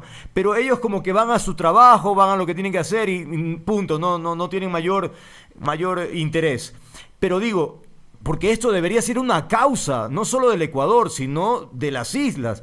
Pero si me dicen, no, es que la gente está dividida y entonces, caramba, el panorama se ve complicado, pues por ahí. A ver, tu apreciación es correctísima, ¿no? Muy poco, yo no sé si Edwin me corrige, pero yo creo que un 15% máximo de los 28.000 o 30.000 habitantes conoce lo que nosotros conocemos. Yo le llamo el Galápagos verdadero, el Galápagos real, el que quizás tú también conoces, Andrés. Claro. La mayoría de la gente, según tu apreciación, y es correcta, sale de su casa al trabajo y tiene un barranco alrededor, tiene un mar que obstruye y no les permite ver el valor real de Galápagos. Eso es lamentablemente así. Yo le diría a ese grupo de personas 3 cosas, porque yo siempre digo, ¿no? Esto es como un periodista que pregunta, ¿por qué? ¿Para qué? ¿Cuál es el beneficio? Entonces, si las razones de poner una base allí en Galápagos es, por ejemplo, parar el narcotráfico, Galápagos no produce drogas, a menos que yo no sepa, no hay una isla donde hay un almacenamiento de toneladas de drogas. Y la droga sale de la costa, tanto de Colombia, Perú y Ecuador. Es allí donde, si quieren poner una base, vayan, pongan allá. Si quieren ayudar, pues allí donde sale la droga es que hay que bloquear. El tráfico de combustibles, ¿acaso no es el Ecuador, el gobierno central, el que lleva un conteo de cuánto derivados del petróleo se importa al Ecuador y cuánto Galápagos necesita, cuántas lanchas hay, cuántos carros hay, cuántas lanchas de cabotaje? O sea, el número está claro en Petroecuador. Allí no es una cuestión de ir a buscar quién está traficando, sino quién está expendiendo lo que se va a traficar. 2. Y el tercero, la pesca ilegal, como bien te decía, son casi 200.000 kilómetros, si no me equivoco, de la Reserva de la Hermandad. Hay otras formas de presionar, te lo acabo de mencionar, China es desde 1996 miembro de la Convemar, y bueno, hay maneras de quizás a esa industria china pesquera combinarla a que no dañe los recursos de Galápagos. O sea que la excusa que tiene el presidente de querer poner una base militar para decir que la flota china está depredando los mares de Galápagos, queda realmente sin sustento. O sea, no tiene sustento todo lo que dicen. Yo más bien pienso que es una hegemonía internacional en la geopolítica internacional de las grandes potencias de poder tener algo del pastel de Sudamérica por los recursos de la nueva era industrial que se viene en el mundo, ¿no? Es como yo lo veo. Pero yo sí creo, Andrés, y allí difiero un poquito de cómo es de mi colega, creo que hay más gente que defiende Galápagos a la gente que puede estar equivocada en su concepto. Yo me atrevo a decir que ya en un real caso de que la base intente ser puesta en Galápagos, va a haber una gran protesta local primero y una gran ayuda internacional de todos los países que también han trabajado para preservar Galápagos y que saben el valor biológico no solamente para el Ecuador, sino para el mundo.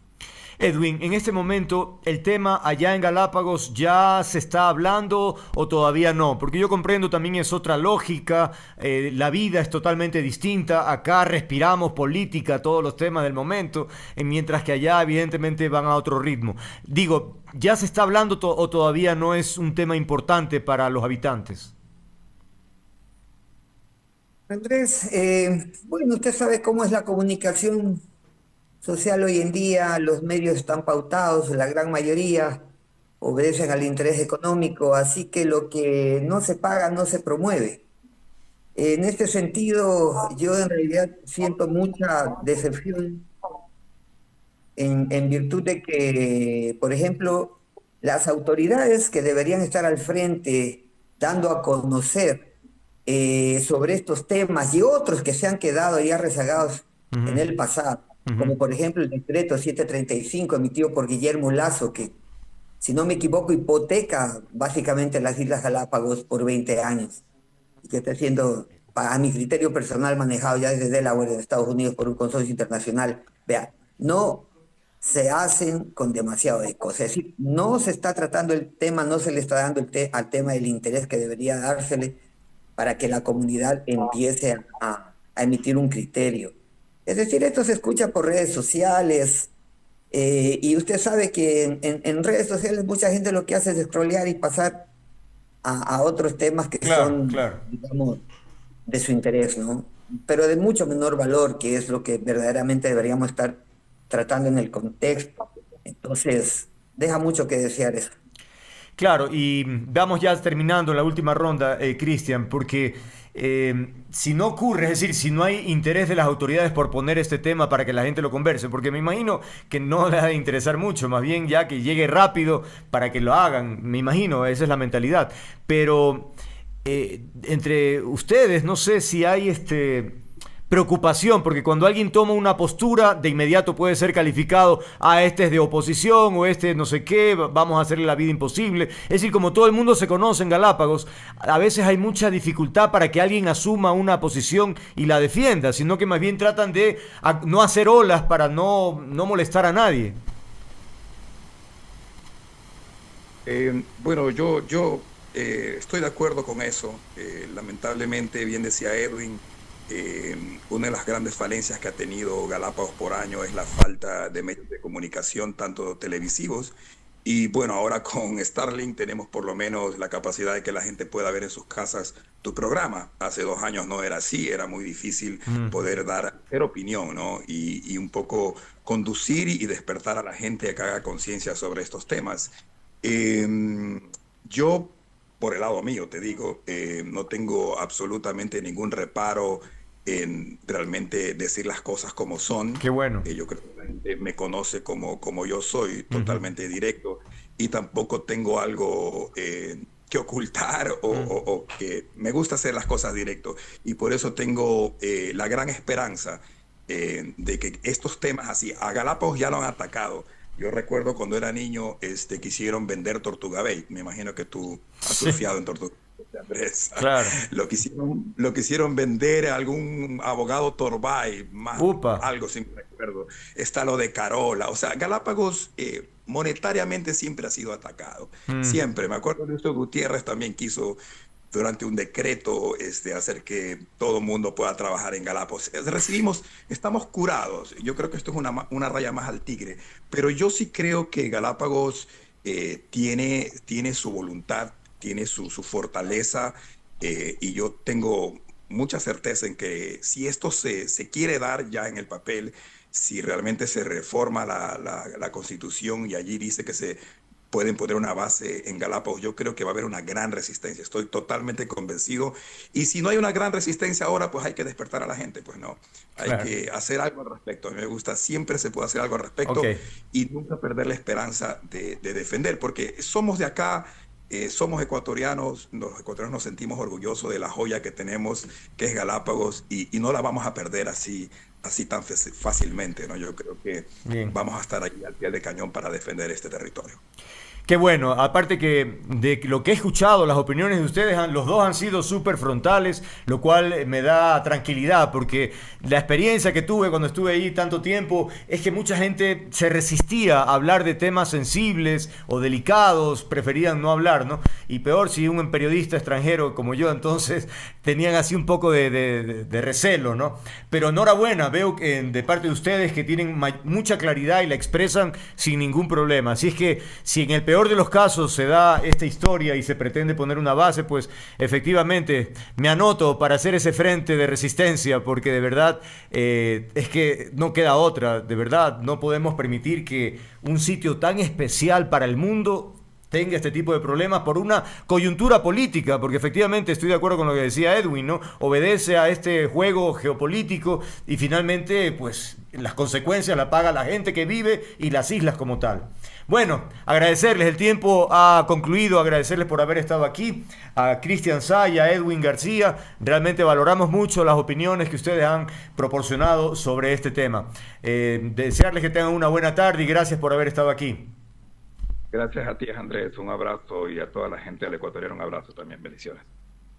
Igualmente a ti, Andrés. Muchísimas gracias. Gracias, Edwin y Cristian, gracias por haber estado aquí. Y de verdad, me alegra mucho haberlos escuchado porque sí me quedó esta sensación cuando anduve por allá de que la gente se resistía a decir cosas, a criticar cosas, porque la gente se conoce, todo el mundo es familia o no sé qué, parientes, claro, parientes de uno al otro, entonces hay mucha resistencia para hablar, claro. Así es que, bueno, ya veremos qué sucede para más adelante. Vamos a la pausa, 18:10.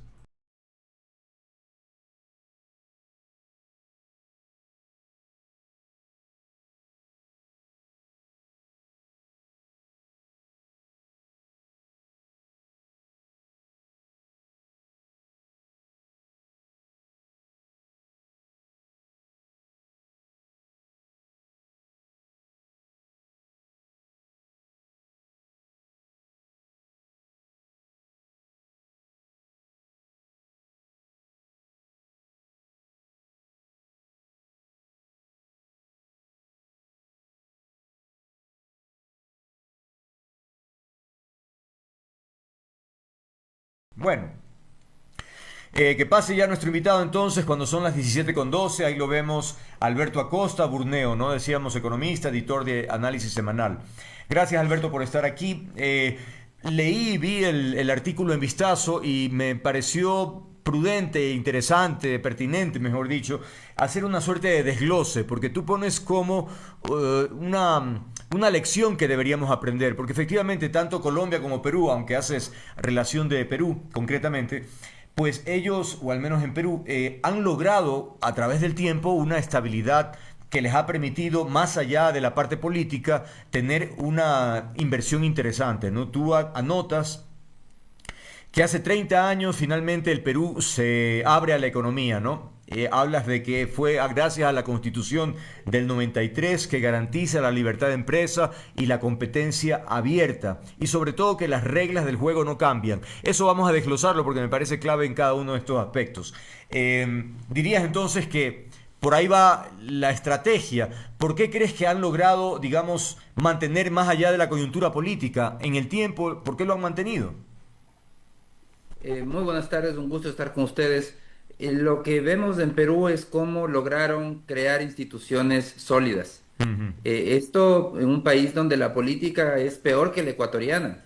Ellos han cambiado en los Sí. últimos 10 años, han tenido 8 presidentes. Definitivamente la política en Perú es desastrosa. Y a pesar de eso, vemos que es un país que sigue atrayendo inversiones, un Ujú. país donde se sigue creciendo. Y el cambio, la manera de lograrlo, fue a través de una constitución que creó seguridad jurídica, algo que es muy escaso en la región. En América Latina, lamentablemente, somos expertos en generar incertidumbre, en cambiar las reglas del juego en la mitad del partido, porque ya no nos gusta, porque el nuevo presidente quiere refundar todo el país. Bueno, en el caso peruano, lograron una constitución que está más allá de esos intentos o de la política una política que no funciona, no han podido, no ha habido un cambio de esa constitución, se ha mantenido desde 1993. Pero, Además de esa fuerte institucionalidad, se ha visto reflejada, por ejemplo, en un banco central independiente, tienen moneda propia, bien manejada, algo que en el Ecuador tampoco supimos hacer. ahora, pero la Constitución lo dice taxativamente, es decir, que no deben haber cambios en estas normas, porque quisiera saber, es decir, ¿qué hace que la Constitución sea tan rígida, que no haya posibilidad de algún resquicio para alguna modificación? Bueno, lo que sucede más bien es que los peruanos no han buscado acabar con este modelo. Se han dado cuenta que este modelo es positivo porque si no se hubiesen encontrado un mecanismo para cambiarlo, pero se han dado cuenta de los beneficios y los beneficios están en las cifras. Ok. El Perú antes de 1993 tenía una inversión extranjera directa que no llegaba ni al 0,5% de su PIB. Después de esa constitución, el promedio de la inversión extranjera directa es por encima del 3% del PIB, de las más altas de la región. Colombia tiene algo un poco inferior. Mientras que Ecuador, seguimos con niveles bajísimos de inversión extranjera directa, Claro. no llegamos tampoco al 0,5% del PIB. Entonces vemos cómo los resultados están ahí. Esos resultados también se ven en los niveles de desigualdad en el Perú. Son bastante más bajos que en el Ecuador. y el nivel de pobreza ligeramente más bajo que el nivel de pobreza del Ecuador. Entonces vemos que los resultados de ese modelo son evidentes, los resultados de ese modelo, y los políticos no han intentado tampoco, ni han tenido la oportunidad de cambiar esa constitución, como en el Ecuador, que hemos tenido ya varias constituciones y en promedio no viven más de 10 años. Revisemos los argumentos que planteas para sostener este modelo allá en Perú. Mencionas, la iniciativa privada es libre. Cualquiera puede emprender sin trabas del Estado. ¿Qué ocurre en el Ecuador, Alberto? Bueno, lo que sucede es que en el Ecuador tenemos infinidad de barreras a la inversión, de permisos que realmente son barreras a la competencia, barreras de entrada, para que no entren nuevos competidores. Entonces, nosotros no tenemos una libre iniciativa privada, no tenemos una libertad de contratación tampoco, tenemos una legislación laboral muy restrictiva que impide la libre contratación. Entonces, ahí hay una diferencia muy importante frente a lo que sucede en Perú o lo que tiene Ecuador. Comprendo. Y ahí luego mencionas que el Estado combate los monopolios, es decir, fomenta la competencia, el Estado solo puede realizar actividad empresarial, abro comillas, por razón de alto interés público o de manifiesta conveniencia nacional. Pero eso sí es un poco ambiguo, porque un gobierno podría decir, miren, en razón de este interés público, y se inventa, podría el gobierno tiene que trabajar o poner un banco, por ejemplo. Eso podría suceder en Perú, entonces. Bueno, pero mira que el punto de partida es totalmente distinto al ecuatoriano. Ecuador parte que la regla es del monopolio estatal. Los sectores, los mal llamados sectores estratégicos. Entonces estás desde un punto de partida totalmente distinto. En el Perú dices, pues la inversión pública es subsidiaria. Subsidiaria significa que el Estado invierte cuando el sector privado no lo hace, cuando necesita entrar a intervenir. Y entonces es el punto de partida totalmente contrario. Allá tienes que justificar por qué va a haber inversión pública.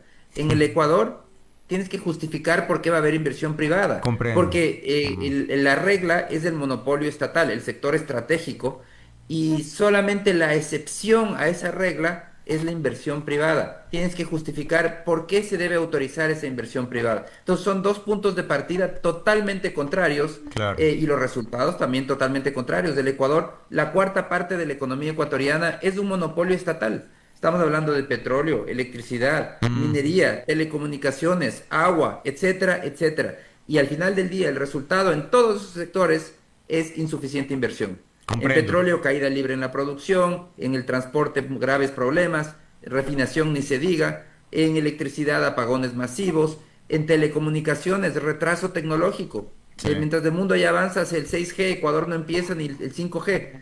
Y en minería llevamos décadas de retraso frente a Perú o frente a Chile. En resumen, esos enormes monopolios estatales consagrados en la Constitución de 2008 lo que hacen es garantizar el subdesarrollo. Comprendo.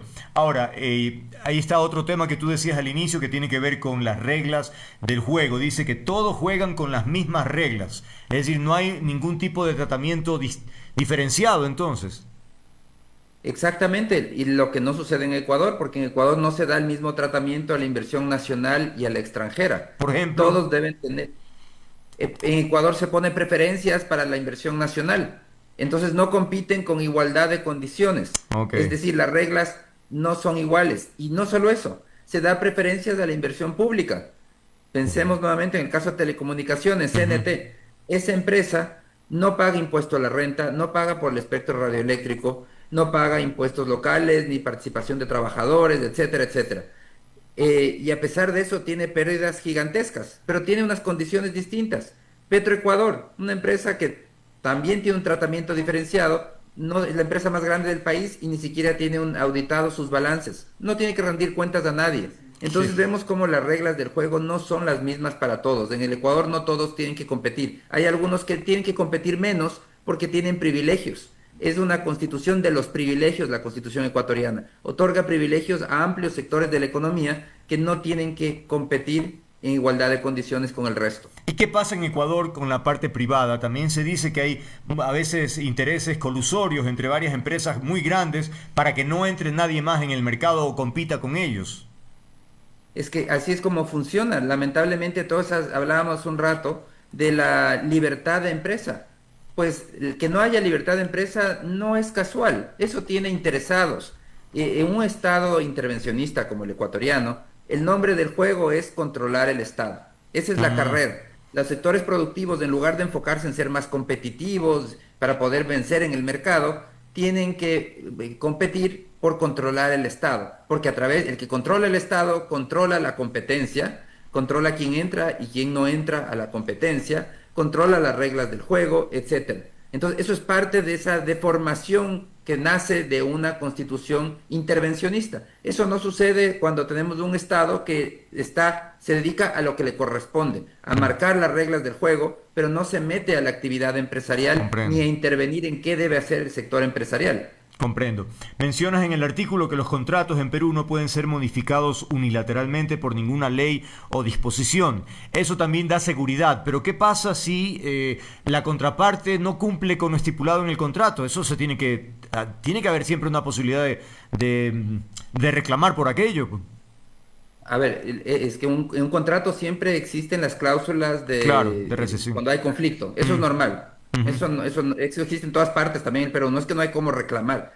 El que incumple el contrato tiene que asumir las consecuencias. Los contratos además pueden ser renegociados, igual que en cualquier lugar del mundo. Okay. Lo que no puede pasar es que una ley cambie a un contrato o una normativa o disposición del gobierno de alguna clase. Las reglas del juego se respetan, hay estabilidad jurídica. Es decir, se firma un contrato, se lo cumple. Y si es que el contrato tiene que ser eliminado, cambiado, modificado, etcétera, hay los caminos para hacerlo. Para eso está la justicia. Si es que hay un incumplimiento, se puede acudir a la justicia, o se puede renegociar el contrato, se puede hacer un arbitraje, todos los canales que existen para poder solucionar discrepancias. Comprendo. Ahora, en cuanto dices o hablas sobre otras situaciones que dan apoyo a todo lo que tú has mencionado, por ejemplo, el tema de la reducción progresiva de aranceles o los acuerdos de libre comercio que se han firmado con muchísimos países. Eso marcó una diferencia también. Creería que Chile también ha ido en esa misma línea, ¿no? Definitivamente, Chile también. Son dos países que nos llevan décadas en la apertura comercial y marcó una diferencia. El Perú abrió radicalmente su economía, firmó acuerdos comerciales con los grandes bloques, o Estados Unidos, con Europa, con China, y eso le permitió abaratar el país de manera significativa, construir competitividad. Ecuador está siguiendo este camino con cierto retraso. Empezamos firmando con la Unión Europea, ya logramos un acuerdo con China, lo cual también es muy positivo, pero nos quedamos fuera con Estados Unidos, un mercado importantísimo, el principal mercado para el Ecuador, y lo dejamos fuera, perdimos la oportunidad. Y estamos ahora pagando las consecuencias, porque no solamente que tenemos que pagar una sobretasa más alta que la de países vecinos, sino que además tenemos que pagar aranceles por no tener un TLC. Bueno, y también estamos...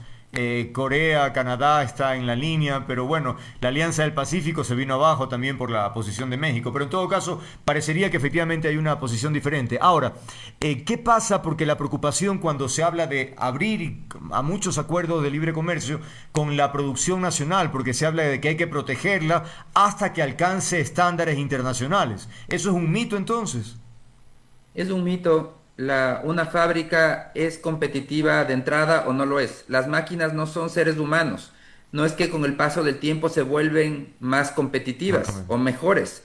La máquina con el paso del tiempo se vuelve vieja, produce menos.